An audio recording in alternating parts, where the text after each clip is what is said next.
여러분 안녕하십니까? 포항 MBC 뉴스투데이입니다. 경북 동해안 전역에 폭염경보가 내려졌습니다. 오늘도 무더위가 기승을 부리겠습니다. 조주경 기상캐스터입니다. 밤낮 가릴 거 없이 뜨거운 더위가 이어지고 있습니다. 북태평양 고기압이 확대되면서 연일 고온 다습한 공기가 유입되고 있는데요. 닷새째 폭염특보가 발효 중인 경북 동해안과 울릉도 독도에는 어제 경북 동해안에는 폭염경보로 특보가 강화됐습니다. 오늘도 한낮에는 포항이 36도까지 오르겠고요. 경주는 37도까지 오르겠습니다. 높은 습도 탓에 체감온도는 35도에서 38도까지 치솟겠습니다. 이어서 자세한 오늘 기온 보겠습니다. 오늘 아침 기온 25도에서 28도 분포로 어제와 비슷하게 출발하고 있습니다. 한낮 기온은 33도에서 37도까지 오르면서 낮 기온은 어제보다 1도에서 3도가량 더 오르겠습니다. 울릉도와 독도의 아침 기온은 26도로 시작하겠고요. 한낮 기온은 울릉도 31도, 독도 29도까지 오르겠습니다. 동해바다의 물결은 0.5에서 최고 1.5m로 계속해서 잔잔하게 일겠습니다. 다가오는 토요일에는 비 소식이 있겠고요. 일요일에는 소나기가 지나겠습니다. 다음 주 중반까지도 폭염과 열대야가 기승을 부릴 전망입니다. 날씨였습니다. 월성원전 1호기를 재가동하는 대가로 원전과 인접한 경주시 양남면 나아리 주민들은 지난 2015년 한수원으로부터 66억 원의 지원금을 받았습니다. 주민추진위원회가 이 지원비로 풀빌라와 게스트하우스를 지어 운영했는데 2년 동안 주민들 통장에는 입금된 수익금이 한 푼도 없다고 합니다. 주민들은 수익이 얼마나 났는지도 모른 채 건물에 담보가 설정되는 바람에 빚까지 지게 됐습니다. 배현정 기자입니다. 경주시 양남면 나아리 월성 원자력 발전소. 수명 종료를 앞둔 월성 1호기를 재가동하는 대가로 원전과 인접한 주민들은 지난 2015년 한수원으로부터 상생협력지원금 66억 5천만 원을 받았습니다. 물론 위험하니까 보상을 줬을 거 아니야. 그렇지 또 그렇다고 해서 뭐 일반 땅 공장들이 딴 도시 같은데 옆에 있다고 해서 뭐 주민들한테 막 돈 주고 하진 않았잖아. 원전 인근 주민으로 구성된 나아리 시범마을 추진위원회가 이 지원비로 풀빌라와 게스트하우스를 지었습니다. 수익을 주민들에게 돌려주자는 취지인데 사업 초기부터 예산 집행을 둘러싼 잡음이 일었습니다. 지난 2020년에는 예산이 불투명하게 집행된다며 주민들의 집단 시위와 단식 투쟁이 잇따랐고 경찰 고소까지 이어졌습니다. 상당히 큰 돈이잖아요. 그리고 이거는 뭐 한수원에서 지급했다 하더라도 결국은 세금이잖아요. 그죠? 그렇기 때문에 무조건 투명하고 공정하게 해야 되는 게 최우선이겠죠. 풀빌라와 게스트하우스가 논란 끝에 완공됐지만 주민 통장에 들어온 수익금은 한 푼도 없습니다. 게다가 지원비로 지어진 건물엔 근저당권까지 설정됐습니다. 풀빌라에 2020년 27억 6천만 원, 게스트하우스에 5억 4천만 원, 주민들이 진 빚은 27억 5천만 원에 이릅니다. 이게 정상적으로 못 하면은 그게 뭐 그 경매 더하기나 어떤 뭐 그런 그 날리는 꼴이 안 오겠나. 참 이거 참 아니다. 이자가 이렇게 비싸게 올라가는데 과연 이걸 참 어떻게 잘하고 있는가. 참 걱정스럽죠. 주민들은 지원금을 투명하게만 운영해달라고 당부했습니다. 정관에 따라 결산 보고서 승인과 손실금 처리 등을 의논하기 위해 추진위는 매년 1회 정기총회를 개최해야 합니다. 하지만 2020년 7월 이후 한 차례도 열리지 않았습니다. 정관 규정을 어긴 것에 대해 추진위를 총괄하는 마을이장은 코로나19로 인해 많은 주민을 모을 수 없었고 검경 수사로 바쁘자 주민들이 총회를 열지 않아도 된다고 만류했다고 입장을 밝혔고 앞으로 수익성에 대해서도 장담할 수 없다고 밝혔습니다. 40여 년간 위험한 원전을 떠안고 살아온 대가로 받은 66억 원. 지금 원자력에서 나오는 돈과 사업을 해서 한 번도 성공한 적이 없어. 돈만 다 날라가고 주민들만 더 피폐해졌지 하나도 주민들한테 돌아오는 건 없었다는 거지. 지원금은 모두 사라지고 빚만 떠안게 된 상황에서 주민들은 억장이 무너진다고 말했습니다. MBC 뉴스 배현정입니다. 경주시는 상반기에 이어 하반기 농어민 수당 30만 원을 지역화폐인 경주페이로 지급한다고 밝혔습니다. 농어민 수당은 올해 처음 도입했고 113억 6,900만 원을 들여 상하반기로 나눠 지급합니다. 지급 대상은 2020년 12월 31일까지 도내 주소를 두고 농어업 경영체를 등록한 실제 경영주이며 농어업 이외의 종합소득이 3,700만 원을 넘으면 제외됩니다. 전기차 무선 충전은 법령 기준이나 제도 등이 제대로 갖춰져 있지 않다 보니 사업화가 쉽지 않은 게 현실입니다.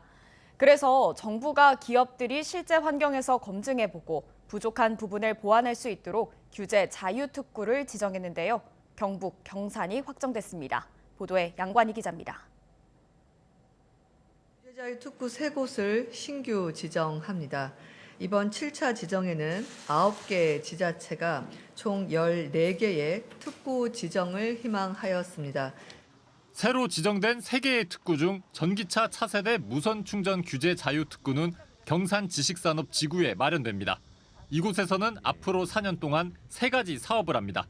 주유소에 고출력 무선 충전 시설을 하는 것, 배송용 초소형 전기차를 무선 충전하는 기술을 표준화하고 부품을 국산화하는 것, 마지막으로 전기차 유무선 복합 충전기를 설치하고 운영하기입니다.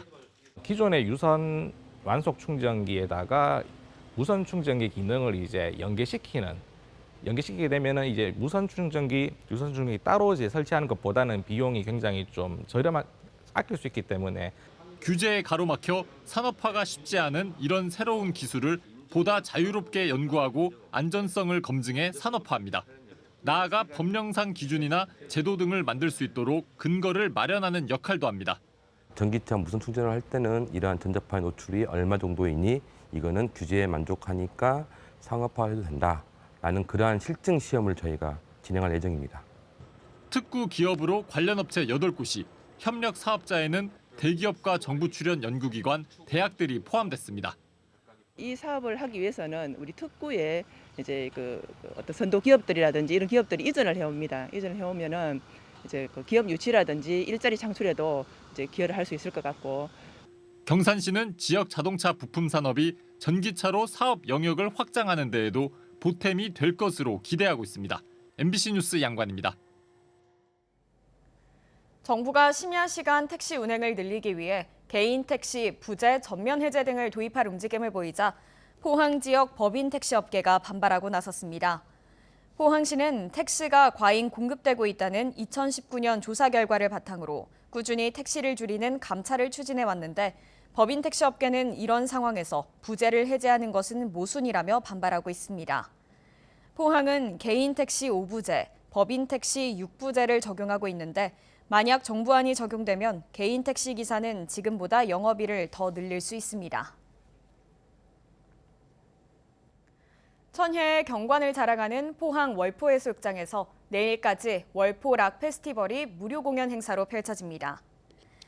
라인업에는 모두 13팀이 이름을 올렸는데 첫날인 5일에는 보컬 윤성앤 아프리카, 롤링쿼츠, 경주 출신의 뜨거운 하드락 밴드 허니도기 등이 출연하고 둘째 날인 6일에는 육중한 밴드와 라펠코프, 최고의 퍼포먼스를 자랑하는 보컬 그룹 비스타 등의 신나는 공연을 준비하고 있습니다. 또한 후릿그물을 이용해 맨손으로 고기잡이를 경험할 수 있는 후릿그물 체험 행사도 함께 열립니다. 전국 최대 규모의 중등축구대회인 2022 축의 전국 중등축구대회가 오늘부터 오는 18일까지 울진군에서 열립니다. 70여 개 팀 1,500여 명의 선수단이 참가하는 이번 대회는 6개 구장에서 조별 리그전을 거쳐 본선 토너먼트로 진행됩니다. 울진군은 숙소와 음식점의 위생을 점검하는 등 대회 준비에 최선을 다하고 있다고 밝혔습니다. 더불어민주당 경북도당 위원장 선출을 앞두고 유성찬 후보가 임미애 후보 지지를 선언하며 사퇴함에 따라 선거는 장세호 현 위원장과 임미애 후보 간의 양자 대결로 압축됐습니다. 유 후보는 이기는 민주당을 위해 경북도당을 새 인물이 이끌어가야 한다며 임 후보를 지지한다고 밝혔습니다.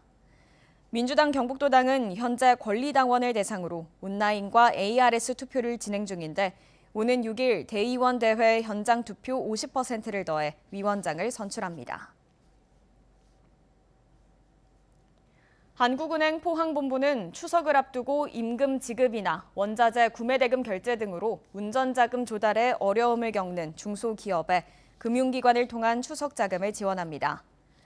업체당 지원금은 금융기관 대출액 기준 5억 원 이내로 총 지원 규모는 500억 원입니다.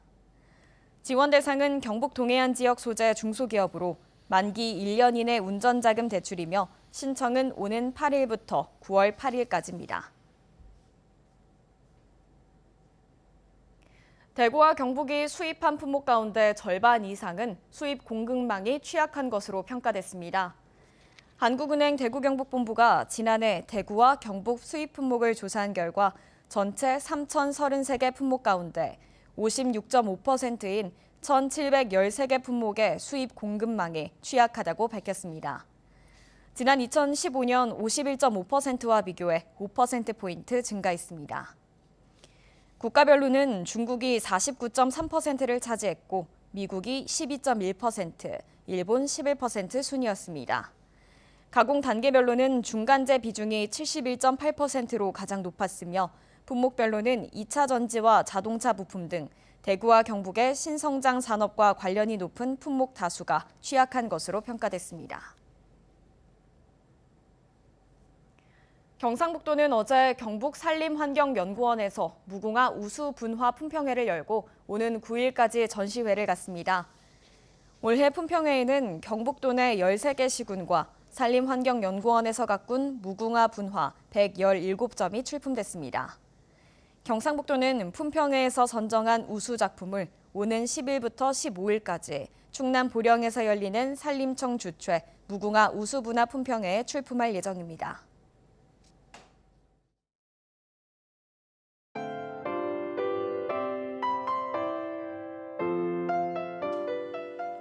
밤낮 가릴 것 없이 뜨거운 더위가 이어지고 있습니다. 북태평양 고기압이 확대되면서 연일 고온 다습한 공기가 유입되고 있는데요. 닷새째 폭염특보가 발효 중인 경북 동해안과 울릉도 독도에는 어제 경북 동해안에는 폭염경보로 특보가 강화됐습니다. 오늘도 한낮에는 포항이 36도까지 오르겠고요. 경주는 37도까지 오르겠습니다. 높은 습도 탓에 체감온도는 35도에서 38도까지 치솟겠습니다. 이어서 자세한 오늘 기온 보겠습니다. 오늘 아침 기온 25도에서 28도 분포로 어제와 비슷하게 출발하고 있습니다. 한낮 기온은 33도에서 37도까지 오르면서 낮 기온은 어제보다 1도에서 3도가량 더 오르겠습니다. 울릉도와 독도의 아침 기온은 26도로 시작하겠고요. 한낮 기온은 울릉도 31도, 독도 29도까지 오르겠습니다. 동해바다의 물결은 0.5에서 최고 1.5m로 계속해서 잔잔하게 일겠습니다. 다가오는 토요일에는 비 소식이 있겠고요. 일요일에는 소나기가 지나겠습니다. 다음 주 중반까지도 폭염과 열대야가 기승을 부릴 전망입니다. 날씨였습니다. 이상으로 포항 MBC 뉴스투데이를 마칩니다. 여러분 고맙습니다.